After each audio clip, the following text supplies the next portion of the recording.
आजच्या माझ्या कथेचं नाव आहे काटा.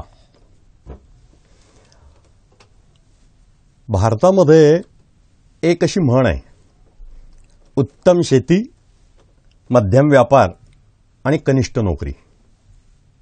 नोकरी कोणतीही असो, किती उच्च पदाची असो, ती कनिष्ठच असते. खरं पाहता मी शिक्षकी पेशातला माणूस. प्राध्यापक म्हणून काम करत असताना त्या पेशाचा इतका आनंद मी मिळवलाय की त्या आनंदाचं रूपांतर जर मी पैशामध्ये केलं तर कदाचित मी कुबेराहून श्रीमंत असेल. तरी पण नोकरी ही कनिष्ठच आहे. त्याचा अनुभव माझ्या परमनंट झाल्यानंतर नोकरीमध्ये पहिल्याच वर्षी आला. आमच्या कॉलेजमध्ये 12वीची एसएससीची परीक्षा होती. या वर्षी मला सांगण्यात आलं होतं की तुम्हाला सुपरविजन करावं लागणार आहे. तुम्ही आता परमनंट झालात, तुम्हाला सुपरविजन करावं लागेल. आमचे प्राचार्य, उपप्राचार्य, बाकीचे आमचे सर्व शिक्षक, शिपाई धावपळ करत होते, तयारी चालली होती. काही सिनियर प्राध्यापक माझ्याकडे आलेत आणि म्हणले, सर आता आम्ही जुने झालोत, आता तुमच्यावर सगळा हा भार आहे, आता तुम्ही हे सगळं सांभाळा. म्हटलं हो नक्कीच. नाही, प्रत्येकाला परीक्षेचा अनुभव घेतला पाहिजे. बोर्डाच्या परीक्षा कशा असतात, काय असतात. म्हटलं हो सर, नक्की घेईल. तिथून मी थोडंसं बाजूला जात होतो तोपर्यंत उपप्राचार्यांनी मला बोलवलं. सर जरा इकडे या. म्हटलं बोला सर. नाही, मी आता एक नोटीस काढतोय. आता आपली जी परीक्षा आहे HSCची बोर्डाची, त्यासाठी पर्यवेक्षकांनी नावं द्यायची म्हणून मी एक नोटीस काढतोय, तुम्ही द्या. म्हटलं हो सर, देईल मी. फार आवश्यक असतं, प्रत्येक गोष्टीचा अनुभव पाहिजे. म्हटलं हो सर, देईल मी. थोड्या वेळानंतर अजून मी माझ्या रूमपर्यंत पोहोचतोय का नाही तोपर्यंतच शिपाई आला आणि शिपाई म्हणला, सर तुम्हाला प्राचार्यांनी बोलवलं. मी प्राचार्यांच्या खोलीमध्ये गेलो. या सर, तुम्हाला कळालं असेलच कदाचित, आपल्याकडे आता एक फार मोठी बोर्डाची परीक्षा आहे. तुम्ही सुपरवायझर आता या वर्षापासून होणार आहात. काळजीपूर्वक काम करायचं. म्हटलं हो सर, नक्कीच करीन. नाही, मी थोड्याशा सूचना ज्या देतोय त्या काळजीपूर्वक आहे का. म्हटलं हो सर, सांगा. आपल्या कॉलेजचा निकाल 12वीचा हा 100% लागायलाच पाहिजे असतो. आणि यावर्षी विशेष म्हणजे आपल्या अध्यक्षांचा मुलगा आहे, आमदार साहेबांची भाची आहे. त्यामुळे थोडंसं तुम्हाला लक्ष जास्त द्यावं लागेल. आणि एक लक्षात ठेवायचं, तुम्ही या मंडळीकडून किंवा इतर कुठल्या माणसांकडनं कुठला प्रॉब्लेम येणार नाही याची काळजी घ्या. निकाल 100% कसा लागेल हे बघा. ग्रँटचा प्रश्न असतो आणि तुमच्या विषयामध्ये किती पडले पाहिजेत हे तर सांगायलाच नको, नाही तर तुमचं इन्क्रिमेंट पण बंद होऊ शकतं. म्हणून काळजीपूर्वक सगळ्या गोष्टी करा. बाकीच्यांचा सल्ला घ्या कसं करायचं ते. मला थोडंसं मी विचार करायला लागलो, आता नेमकं काय करायचं मी. म्हणून माझ्याकडनं काही राहवलं गेलं नाही. मी सरांना विचारूनच टाकलं. म्हटलं सर, नेमकं काय करावं अशी तुमची इच्छा आहे. म्हणजे मला वाटलंच होतं हा प्रश्न तुम्ही मला विचारणार आहे, म्हणूनच मी तुम्हाला बोलवलं. हे बघा, ह्या गोष्टी काही सांगायच्या नाहीत, पण तुम्ही समजूत घ्या बाकीच्यांकडनं. जे काही चालतं ते चालू द्या. जर त्याला विरोध तुम्ही केला तर जे काही परिणाम होतील ते फार वाईट होतील.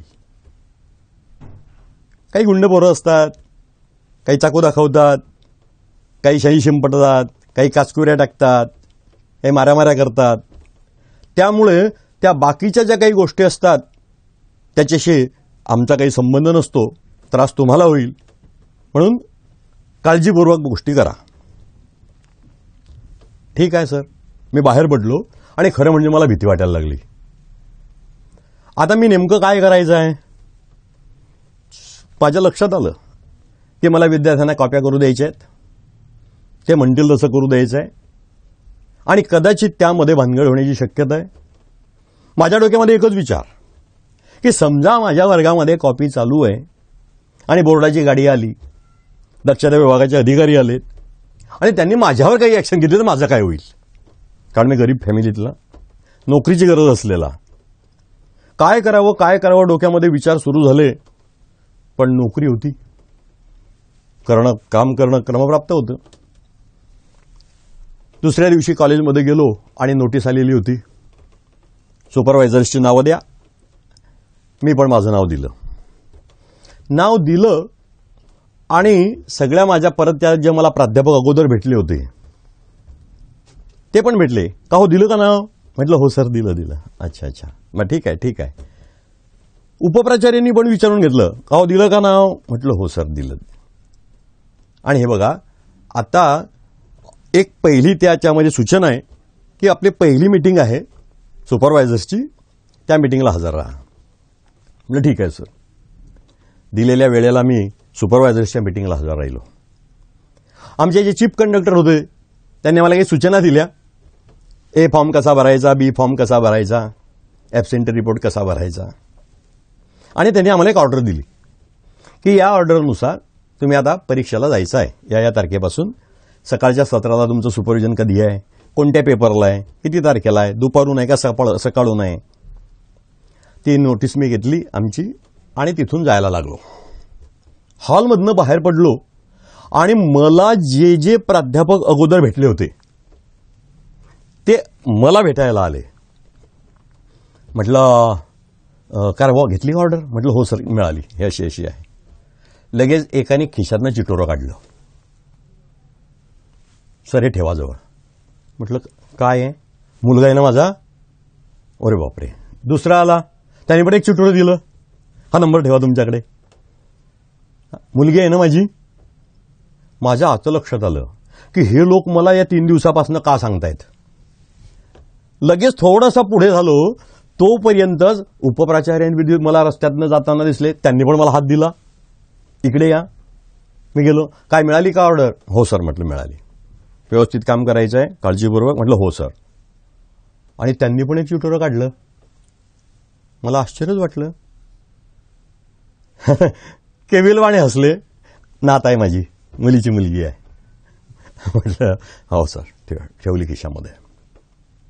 आणि मी ज्या वेळेला प्राचार्यांच्या रूममधनं जात होतो, समोरून जात होतो, तेव्हा प्राचार्यांनी मला परत बोलवलं, ऑर्डर घेतली का? म्हटलं हो सर घेतली.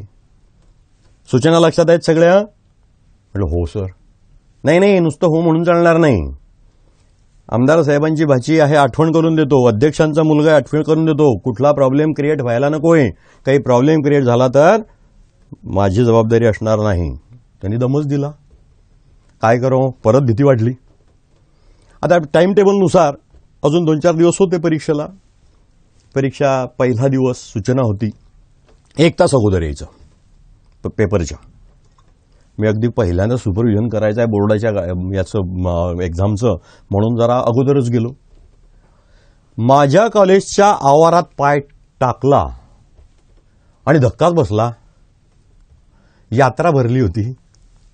गावातले सगळे अशिक्षित सुशिक्षित, नऊवाऱ्या पातळणी असलेल्या, धोत्र घातलेली, काय जे गुंड पिंड जे काय होते ते सगळे तिथं हजर झालेले.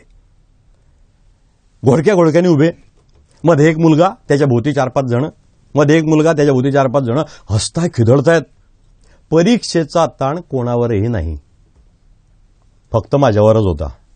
कारण माझं कसं होईल हाच मला मोठा प्रॉब्लेम होता. शेवटी सुपरविजन करायचं आहे. हळूहळू मी माझ्या त्या गर्दीमधनं त्या रूमपर्यंत पोहोचलो जिथं आम्हाला ते पेपर्स मिळणार होते. अलॉट झाले, रूम नंबर अलॉट झाली, पेपर मिळाले आणि पहिली बेल झाली रूमवर जाण्याची. मी तो गठ्ठा घेतला आणि जायला लागलो त्या गर्दीतनं, बाजूला व्हा करत करत. एक जण माझ्याकडे यायचा, सर कोणत्या रूमवर आहे? मी सांगितलं 8 नंबर. नाही तुमच्याशी नाही काम. दुसरा यायचा, सर कोणत्या रूमवर आहे? 8 नंबर. सर एक चिटोरा द्यायचा. 8 नंबर म्हटला की आजूबाजूचे जे 8 नंबरमध्ये होते ते सगळेच धावत पळाले, सर हे चिटोरं जमा व्हायला लागली. मी जायला लागलो तिथे त्या गर्दीमधनं 8 नंबरच्या रूमकडे. तोपर्यंत मला मागणं आवाज आला, कोणत्या एरियात नाही लागेल होले सर. म्हटलं बापरे, आपलीच चौकशी करतोय कोणीतरी. मी मागे वळून बघितलं. एक उंच पुरा 6.25 फूट, काळा कुट्ट, दाढी वाढवलेला, मोठा गमछा लटकवलेला, मोठा टिळा लावलेला. मी त्याच्याकडे वळलो, त्याच्या जवळ गेलो आणि मी त्याला म्हटलं, नमस्कार, मीच आहे ओले सर, माझ्याशी काही काम आहे. मग तो म्हणला, सर तुम्ही 8 नंबरवर आहे आणि आता याच्या पुढे तुमचा नंबर बदलणार आहेत रूमवर. म्हणे हो. म्हटलं हो. बोललं, मी एकच दार सांगतो, आमच्या वाड्यातले जितके पोरं आहेत तितक्या कुठलाच प्रॉब्लेम यायला ना पाहिजे, आणि त्याला काही प्रॉब्लेम आला तर आपल्यावर कोणी वाईट नाही हवं. त्याने तोंड फिरवून टाकलं. सर मला धक्काच बसला. तो दम देऊनच निघून गेला होता. मला काही हरकत नाही बा, तो तर निघून गेला होता. मी परत वळलो माझ्या रूमकडे. रूममध्ये जात होतो. रूममध्ये जाताना एक जण अतिशय नम्रपणे, नमस्कार सर. म्हटलं नमस्कार, मी पत्रकार आहे. म्हटलं सर माफ करा मला, मी तुम्हाला काही देऊ नाही शकणार माहिती, प्राचार्यांना भेटा. म्हणे नाही सर. तोही केविलवाणा हसत होता. म्हटलं नाही सर, मला तुमच्याशीच काम आहे. म्हटलं बोला. ते काय आहे सर, माझी बहीण आहे तुमच्या खोलीमध्ये, जरा प्लीज. निघा. तेही गेले. म्हटलं चला रे, पेपर खाली बसा, बाकीच्या बाहेर निघा. विद्यार्थी संख्या 25ची होती माझ्या याच्यामध्ये त्या वर्गात, पण तिथे मला असं वाटतं 50-75 एक्स्ट्रा होते. म्हटलं चला आता तुम्ही त्यांना पेपर लिहू द्या, बाहेर निघा, बाहेर निघा, बाहेर निघा. एकेकाला काढतोय बाहेर, एकेकाला काढतोय बाहेर. माझ्या रूमच्या मागच्या बाजूला, उलट बाजूला ज्या खिडक्या होत्या, त्या खिडक्यांवर काही लटकलेले होते आणि तिथून सूचना देत होते, संजू घाबरायचं नाही, नंबर द्यायला आहे. त्यांनी सांगितलं, त्यांनी सांगितलं, त्यांनी सांगितलं. मी म्हणतो अरे बाजूला हो रे, उतरा, सांग रे त्याला, उतरा खाली, उतरा खाली, बसा रे नेट, बसा खाली. तो एक जण तिकडच्या खिडकीहून, हो लवकर उतर, पोलीस आलाय, पोलीस आलाय. तो मारत पळत पळत पळत आलाय. त्याने त्याच्याकडे पाहिलं आणि कसा म्हणतो, तो मारणार नाही आपल्याला. म्हणे का, 100 रुपये देऊन ठेवले त्याला. आणि खरोखरच तो पोलीस आला. बाकीच्यांना हटकत होता, त्याला हटकलंच नाही. शेवटी हळूहळू हळूहळू सगळे गेलेत. मी पेपर वाटलेत, सांगितल्या सूचना, नंबर्स व्यवस्थित टाका, अशा अशा अशा सूचना द्या आहेत, त्याच्यानुसार सर्व भरा, आणि सह्या करण्यासाठी मी निघालो.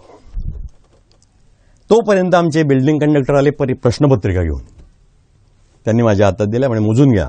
मी त्या मोजून वगैरे घेतल्या आणि बेल पडली की वाटा. म्हटलं हो सर. तोपर्यंत परत एक एक जण पडू द्यायचा, वरती खिडकीवर चढायचा आणि ही सूचना देऊन द्यायचा, घाबरायचं नाही. बेल झाली. मी प्रश्नपत्रिका वाटल्या आणि सह्या करायला लागलो क्रमाने. प्रश्नपत्रिका वाटल्या होत्या, सह्या करायला सुरुवात केली. 2-4 मिनिटच झाली होती. तोपर्यंत कोण कुठून काढतोय, कोण कुठून काढतोय, काय काय लपवण्याची ठिकाणं होती, तिथून एक एक एक एक एक एक काढताय सगळे. मी हे गुच्छ बसा रे, हे काढू नको रे, नीट भिसरे. कोणी ऐकायलाच तयार नाही. थोडे अजून बरे शोधत होते. तोपर्यंत मी पहिल्याच म्हटलं सह्या करणं आवश्यक आहे, म्हणून मी सह्या करायला लागलो. पहिलाच बेंचवरचा मुलगा एका चिठोरीवर काहीतरी लिहित होता.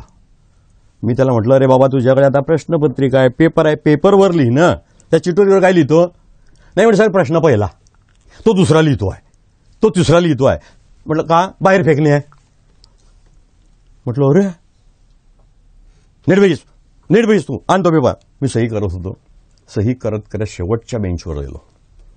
तो बेंचवर पेपरवर दोन्ही हात असे ठेवून टेकून बसला होता. मी त्याला म्हटलं हात उचल, मला सही करायची आहे. म्हणे नाही सर. अरे म्हटलं नाही कसं काय, मला सही करायची आहे. ते हात बाजूला कर, पेपर इकडे दे. नाही सर. अरे म्हटलं नाही काय, उठ, ते बाजूला कर ह्याच्यामध्ये. मी तो पेपर उचलला, जुनी प्रश्नपत्रिका होती. म्हटलं का रे आताची कुठं आहे. म्हणे सर बाहेर फेकली. उभा राहा तू उभा राहा लवकर, इकडे ये तू, इकडे. अशी कशी काय बाहेर फेकली तू ती प्रश्नपत्रिका. लगा चल इकडे, तुला आपल्या बिल्डिंग कंडक्टरच्या ताब्यात देतो तुला. तू सर, मी पाटील सरचा मुलगा आहे ना. त्यांनी पाटील सरचा मुलगा आहे म्हटल्याबरोबर बैस खाली बसला. तोपर्यंत बाकीच्या सगळ्यांनी ते काढायला सुरुवात करून काय काय शोधत होते, सापडत कोणालाच नव्हतं. एक 15-20 मिनिट झाले. नीट बिसरे तो तिकून उठतोय, म्हणतोय का रे सापडलं का, का रे अबूत झालं का. त्यांची जोरदार विचार, माझं सगळं लक्ष बाहेर, कोणी येत आहे का, त्या दरवाजामध्ये मी जाय करतोय, कोणी दिसतंय का, आपल्या खोलीमध्ये कोणी येत आहे का, नीट बिसरे. अर्धा तास झाला असेल. बाहेरून एक एक जण पळत यायला लागला, खिडकीवरनं उठायचा आणि नाव घ्यायचा, संजू घे रे, आणि बाहेरून त्या कॉपीचे गठ्ठे फेकायचा. कोणी कोणी मुलीचं नाव घ्यायचं फेकायचा, कोणी कोणी मुलाचं नाव घ्यायचं फेकायचं. सगळ्या कॉपींचे गठ्ठे बाहेरून येत आहे. ज्याच्याकडे यायचं त्याच्याकडे बाकीची मुलं उठायचे आणि त्याच्याकडे जाऊन बसायचे. मी नुसताच पाहिजे, अरे नीट बिसरे असं नको करू रे, लाईनमध्ये कोणी ऐकायलाच तयार नाही. कसं तरी चाललाय, जीवाची माझी घालमेल होते आहे, कोणी येत आहे का, कोणी काय करताय का हे पाहत होतो. पण ते सगळं वातावरण, बाहेर लोक पळताय, त्या पोलीस त्याच्या मागे पळतायत, स्मगलर सारखे त्याच्या पाठीमागे पळतायत, कोण काय करताय, काय करावं कळत नव्हतं. शेवटी तसं चालू असताना मी बघितलं, एक मुलगी उभी राहिली. म्हणे सर इकडे या. म्हटलं आता काही ते शंका असेल. ती उभी राहिली. म्हटलं काय रे बेटा. तिने हातात कॉपीचा कागद होता आणि तिने मला विचारलं, सर यातला प्रश्न पडलाय का. म्हटलं बैस खाली, काय कळतं का तुला. ती बिचारी बसली खाली, इकडे तिकडे पाहत होती, काही तिला कळत नव्हतं.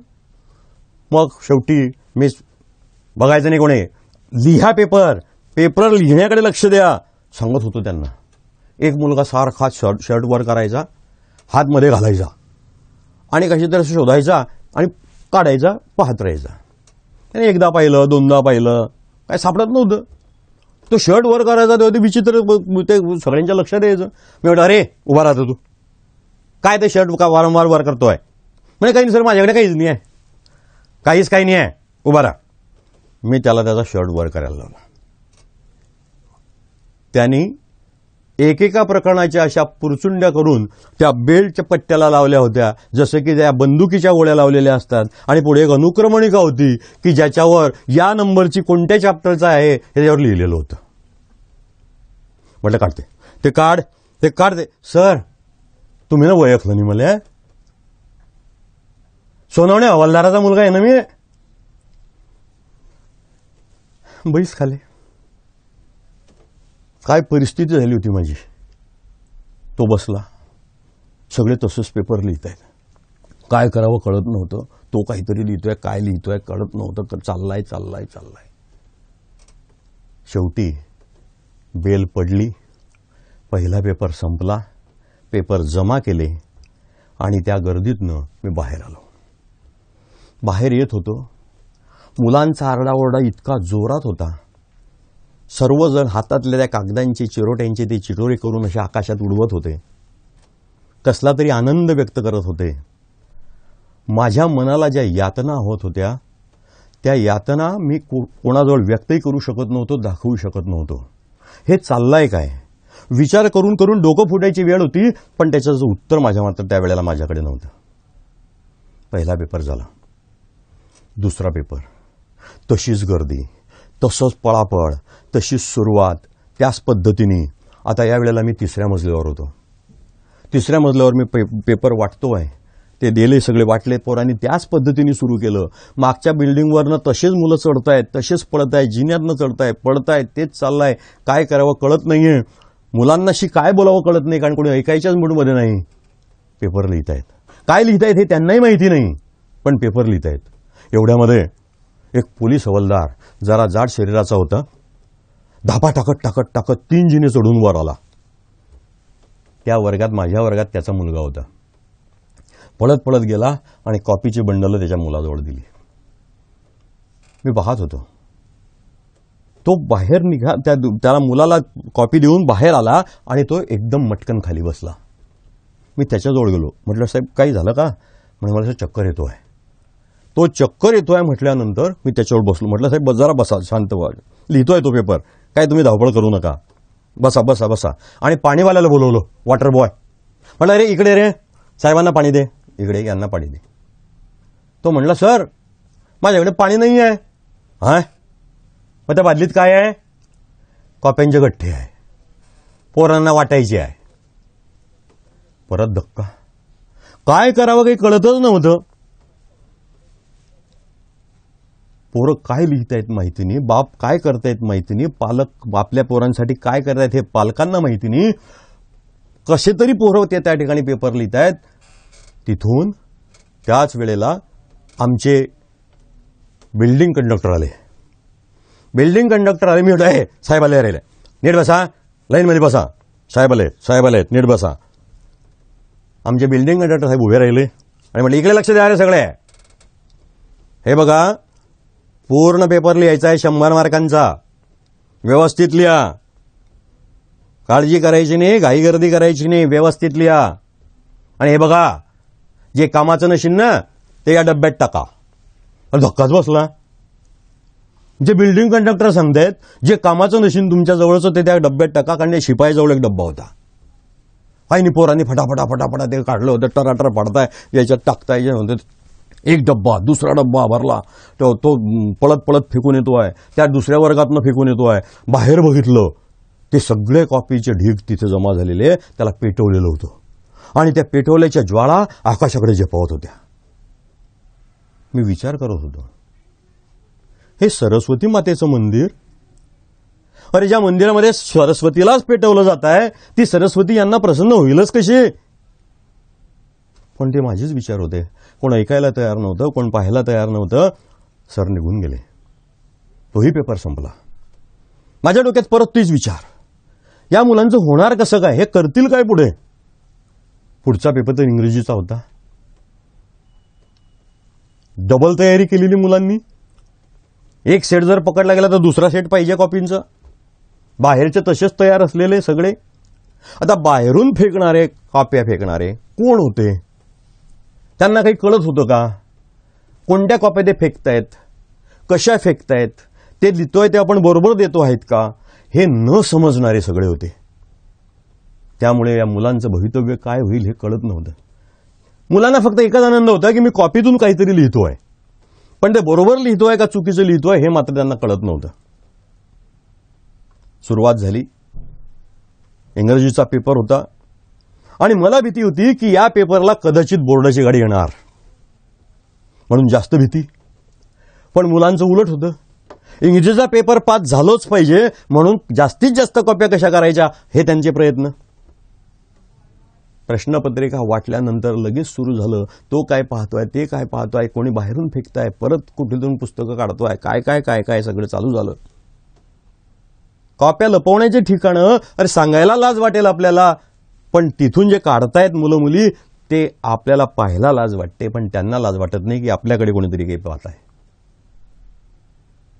त्या पेपरला एक मुलगी अशी मी सहज फिरत असताना लिहिलं. एका बाजूला क्वेश्चन नंबर 7A लिहिलेला होता.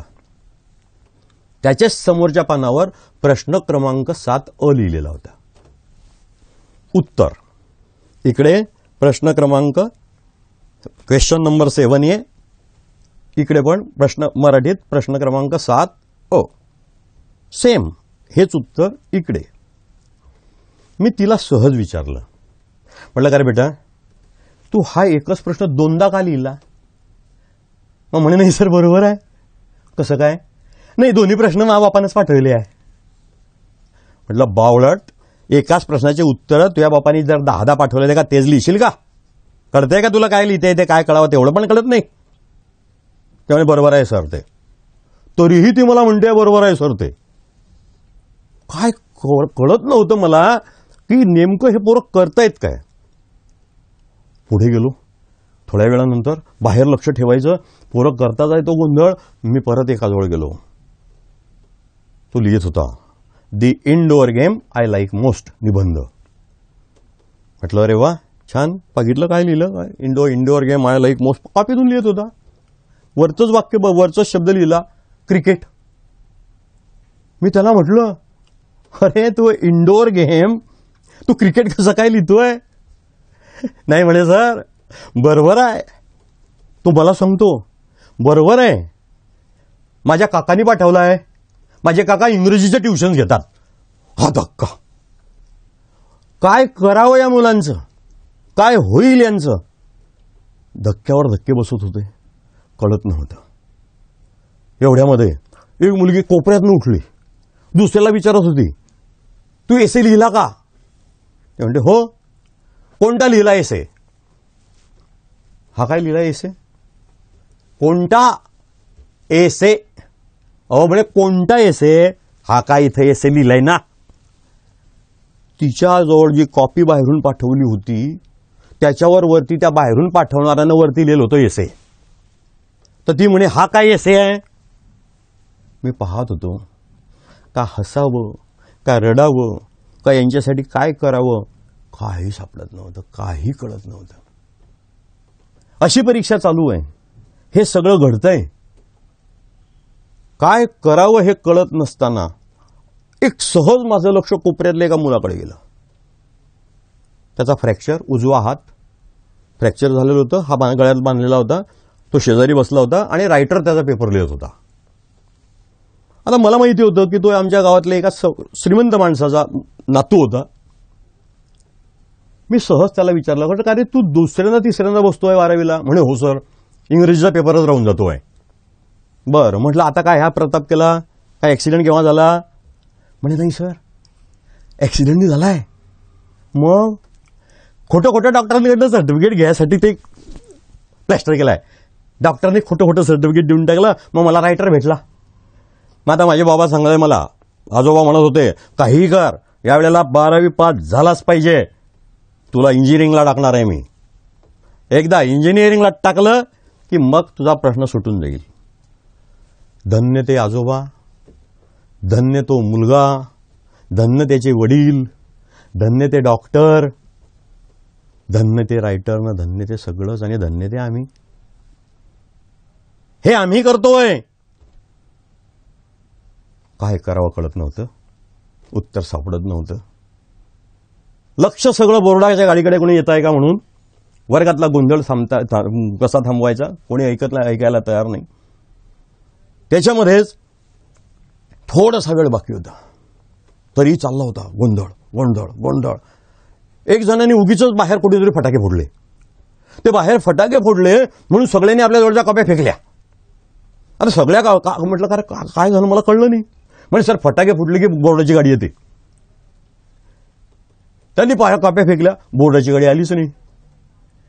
बोर्डाची गाडी आली नाही, कॉप्या तर फेकल्या गेल्या. आता काय करायचं?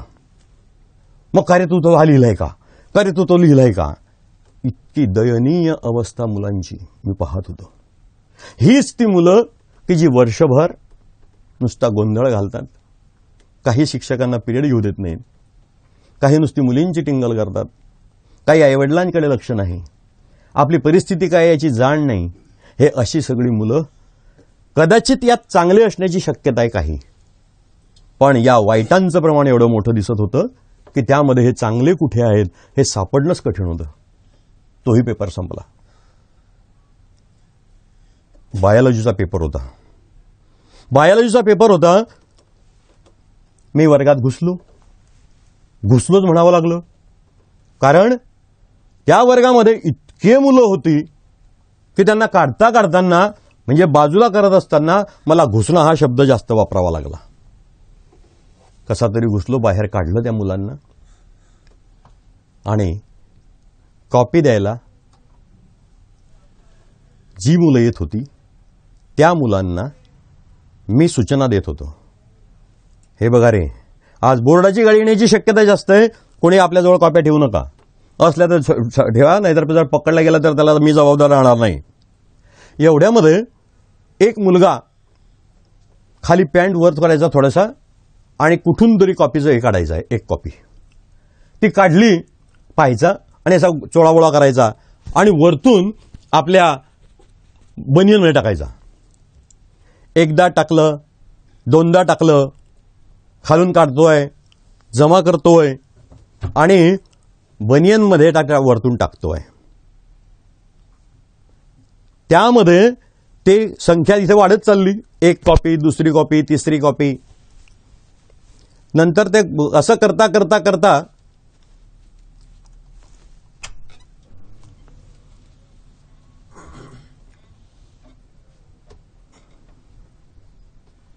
सफोकेशन. ऑक्सिजन येऊन जातं. करता करता दुसरा पण हां हां ते असं करता करता काय वाक्य, एक मिनिट. तसं करता करता असं होतं. हे तर ते कंटिन्युएशन मध्ये वाक्य. हा, तो असं करता करता त्याच्या छातीवर ती छाती फुगायला लागली. ते बनियनमध्ये ते खालतून काढतोय, कोंबतोय, खालतून काढतोय, कोंबतोय.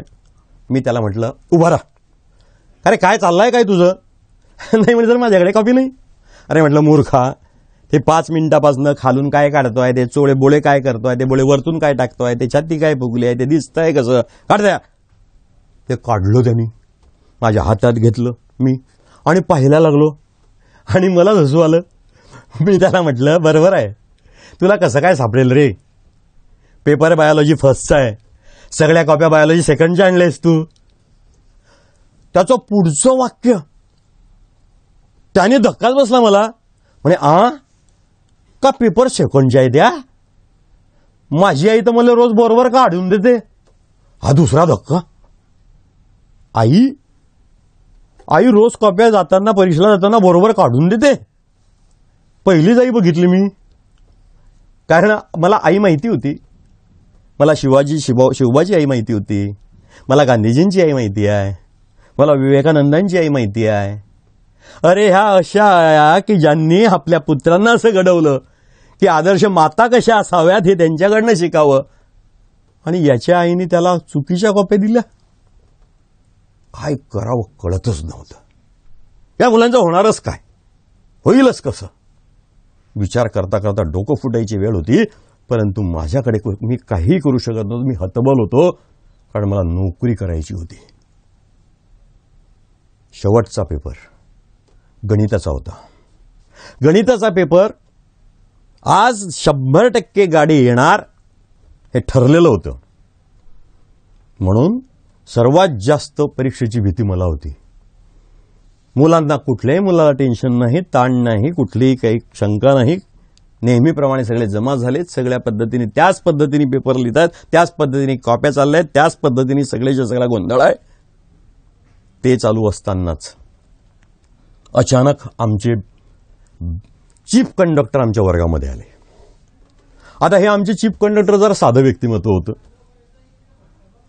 ट्राउझर घालायचे, पायजमा आणि नेहरू शर्ट घालायचे. छोटीशी मूर्ती होती सावळीशी. त्यांनी वर्गात पाय टाकता बरोबर एक मुलगी उभी राहिली आणि त्या मुलीनी त्यांना म्हटलं, का रे तू ना आणली नाही माझ्या कॉपी? अरे बापरे, मला धक्काच बसला. मी पाहत होतो इकडे, तेही माझ्याकडे पाहायला लागले. ती मुलगी चीफ कंडक्टरला विचारते, तू नाही काढल्या माझ्या कॉपीज? म्हटलं, ए बेस खाली. ते बिचारे बोलले नाही काही, ते बाहेर निघून गेले. दुसऱ्या वर्गात न जाताना ते डायरेक्ट त्यांच्याच ऑफिसमध्ये निघून गेले.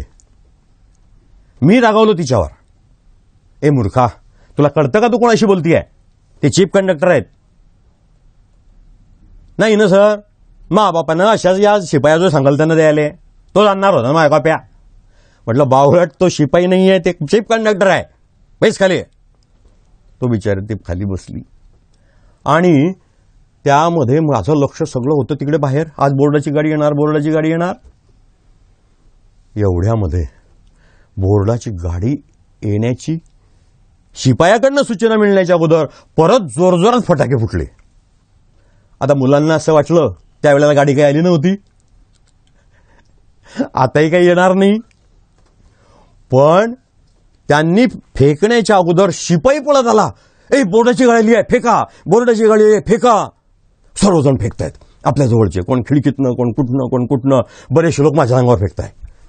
मी जमा करतोय, हे नीट बेस रे, लाईनमध्ये बेस, बोलायचं नाही, हे कर. मी ते वेचतोय, ते मी वेचून त्या कॉपी त्या डब्यात टाकतोय. काय करावं कळलं, माझेच पाय लटलट कापत होते. समजा बोर्डाची गाडी आली, माझ्याच रूममध्ये ते आले आणि कोणाजवळ कॉपी सापडली, माझं काय होईल, एवढी भीती मला असताना मी, बघा बरं, कोणाकडे असलं तर काढून टाका, कोणाकडे असलं काढून टाका. आता त्यावेळेला माझ्या त्या रूममध्ये एक वयस्कर बाई पण परीक्षेला बसली होती.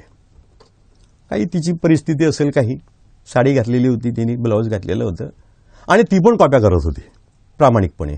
मी त्यांनाही म्हटलं, मॅडम काही तुमच्याकडे असलं काढून टाका बरं. तर त्या बिचारीने काढलं होतं, पण एक कॉपी कुठेतरी त्या ब्लाऊज आणि पदराच्या आत कुठेतरी ते अर्धवट दिसत होती. आता सांगायचं कसं त्या बाईला, हा मोठा प्रश्न आला. आणि साहेब तर येत आहे, या वर्गातनं त्या वर्गात जात आहे, माझे पाय लटलटत आहे. त्या मॅडमला परत म्हटलं, मॅडम काही असलं तर काढून टाका बरं जवळचं. असं तसं आता सांगायचं कसं एवढ्यात माझ्या लक्षात आलं की माझ्या समोरच्या रूममध्ये लेडीज सुपरवायझर होत्या. मी पटकन त्यांच्याकडे गेलो, म्हटलं, मॅडम जरा तुम्ही प्लीज इकडे या, त्या बाईंकडे ती कॉपी दिसते, जरा काढून घ्या. त्या बाई आल्या, त्यांनी त्या बाईंकडनं ती कॉपी काढून घेतली. ते त्यांच्या रूममध्ये गेले. तोपर्यंत पुढून साहेब आमच्या रूममध्ये एंट्री. पाहतायत सगळे खाली बसले आहेत. एकही मुलगा लिहित नव्हता, फक्त पेन असा धरलेला. 2 मुलं पेन्सिलीने रेषा मारत होते, बाकीचे बसले आहेत. साहेब चालले आहेत, फिरतायत, माझे पाय लटलट कापतायत. कोणाकडे काही सापडत आहे का, कोणाला उठवतायत का, कोणाला काही करतायत का. साहेब इकडून आले, इकडून असे निघाले, बाहेर निघाले. साहेब माझ्या रूममधनं गेले. मुलांना झालेल्या आनंदापेक्षा मला झालेला आनंद जास्त होता की साहेब गेले. आपल्या वर्गात कॉपी पकडली गेली नाही. त्या वर्गातनं करत करत करत करत साहेब ऑफिसमध्ये बसले असतील. ऑफिसमधनं काय झालं असेल त्यांचं. बोर्डाची गाडी तिथून गेली. बोर्डाची गाडी गेली आणि शिपाई परत आला. गाडी गेली रे म्हणता बरोबर परत कॉप्यांचे लोटचे लोट बाहेरून फेकतायत. ते यांनी कुठे लपवून ठेवले आहेत ते काढतायत. परत सुरू. तोपर्यंत एक मुलगा माझ्याकडे आला, म्हणे, सर त्या फेकी द्यायला कॉप्या कुठे आहे. म्हटलं, का बरं रे बाळा. त्याच्यात माझी रिसीट फेकाय गेली आहे. म्हटलं, हे पाय भाऊ, आता तुझी जी रिसीट आहे ना तिकडे समोर बघ, त्या ज्वाळा दिसत आहेत ना मोठ्या मोठ्या, त्यात ती गेली आणि आता तुला काही काम नाही त्याच्या रिसीटचं. शेवटचाच पेपर आहे, जा आता घरी. तो बसला. काय करावं मला कळतच नव्हतं. पण शेवटी ज्या कार्बन कॉपीज आल्यात बाहेरून, त्यातली एक कॉपी लिहित असताना मुलगा, मी सहज त्याच्याजवळ उभा राहून पाहत होतो. मी त्याला म्हटलं, बेटा अरे तू जो हा प्रश्न लिहितो आहे हा प्रश्नपत्रिकेत नाहीच आहे. म्हणे, असं कसं काय. बरोबर आहे ते. अरे बरोबर काय आहे, त्या प्रश्नपत्रिकेत हा नाही आहे ना, तू लिहितोय तू. नाही सर, माझ्या बापानं हे 100 रुपयाला एक भेटते बाहेर कॉपी, ते 100 रुपयाला घिसून पाठवली आहे, ते बरोबर आहे. तो लिहितो आहे. मला परत माझं डोकं असं फुटतंय की काय असं झालं. काय लिहित आहे कळतच नव्हतं. एकाने कमाल केली. मी त्याला म्हटलं, का रे तू प्रश्न इथं 7वा कसा काय लिहितो आहे. प्रश्नपत्रिकेत 5च प्रश्न आहे, तू 7वा कसा काय लिहितो आहे. म्हणे, नाही सर ते बरोबर आहे. तो मला म्हणतो बरोबर आहे, माझ्या काकानं पाठवलं आहे ते बरोबरच आहे. धक्कावर धक्के बसत होते. काय करावं कळत नव्हतं. शेवटी एकदाची बेल झाली. पेपर संपला. सगळ्यांनी, बाकीच्यांना काय वाटलं माहिती नाही, पण मला मात्र खूप आनंद झाला. माझ्या डोक्यावरचं सर्व बोझच उतरलं आणि मी ठरवलं होतं की मला माहिती होतं की साहेब जेव्हा येतात तेव्हा एक शेरा मारून जातात परीक्षेच्या संदर्भात. तो काय शेरा मारला हे मला बघायचं होतं. म्हणून मी माझ्या ऑफिसमध्ये गेलो आणि माझ्या सुप्रिटेंडेंट आमच्या त्या रजिस्ट्रारला विचारलं. म्हटलं, भाऊसाहेब मला जरा त्या साहेबांनी मारलेला शेरा दिसेल का. म्हणे, हो का नाही, ह्या काय इथंच आहे. मी बघितलं, साहेबांनी शेरा मारलेला होता. आज दिनांक या तारखेला इथे आलो असताना HSC केंद्राला भेट दिली असता परीक्षा अतिशय शिस्तबद्ध पद्धतीने पार पडत होती. खाली सही शिक्का. माझा जीव संतापला. मी सहजत्या भाऊसाहेबांना म्हटलं, हो भाऊसाहेब, त्या लोकांना ह्या मोठमोठ्या ज्वाळा कशाच्या दिसत आहेत, हे ग्राउंडवर सगळे कागद पसरले आहेत, हे कशाचे आहेत, हे दिसलं नाही का, ही शिस्तबद्ध, ही व्यवस्थित. ते हसले. म्हणजे सर तुम्ही कशा करतात रागा करताय, तुम्हाला माहिती नाही आहे, अजून पहिलं वर्ष आहे तुमचं. हो म्हणे, सर काय असतं, ती सिस्टीम आहे. पाकिट दिलं की सगळं बंद होतं. हा शेरा मारतो, हा शेरा मीच लिहिला आहे, ते फक्त सही करता. म्हणे पाकिट. म्हटलं कसलं पाकिट? अरे म्हणे काय सर काय हे सांगता? काही नाही सर, विद्यार्थी संख्येनुसार ठरलेलं असतं किती हजार टाकायचे. तेवढे हजार टाकले, ते पाकिट बंद करून त्यांना दिलं की हा शेरा मीच लिहितो, त्याने सही केली की ते निघून जातात. आता मात्र मग माझा मात्र जीव संतापत होता. मी घरी आलो, संतापाच्या भरात घरी आलो. काय करावं मला कळत नव्हतं. पण संध्याकाळी माझ्या शेजारचे काही 2-4 माझे मित्र आले, आजूबाजूचे काही मित्र आलेत आणि सगळ्यांच्या गप्पा रंगल्या. अरे आमच्या सेंटरवर तर अशी मजा झाली, आमच्या सेंटरवर पालक मागून 3-3 मजले चढत होते. अरे एक तर पडला, हाडच मोडली, हॉस्पिटलला नेलं. हसून सांगतायत, अरे हे तर काहीच नाही रे, आमच्या वर्गात सरांनी बोर्डवर लिहून दिले प्रश्नांची उत्तरं. अरे हे तर काहीच नाही, आमच्याकडे तर कुणी आलंच नाही. काय काय सांगत होते आणि माझा जीव इकडे खाली वर होत होता. मी विचार करत होतो, हे काय चाललंय काय? ही अशी मुलं बिना ज्ञानाने जेव्हा पुढे जातील तेव्हा हे काय करतील? हे काय करू शकतील? हे सर्व लोक आज आनंदात आहे, मजा मारताय, त्यांना इतका आनंद होतोय प्रचंड या कॉपी करण्याचा. पण यांचं भवितव्य काय? आज आम्ही यांना देशाचे आधारस्तंभ म्हणतो. अरे हे स्वतः किडलेले आधारस्तंभ स्वतःला नाही आधार देऊ शकणार तर देशाला आणि त्यांच्या कुटुंबाला काय आधार देतील हो?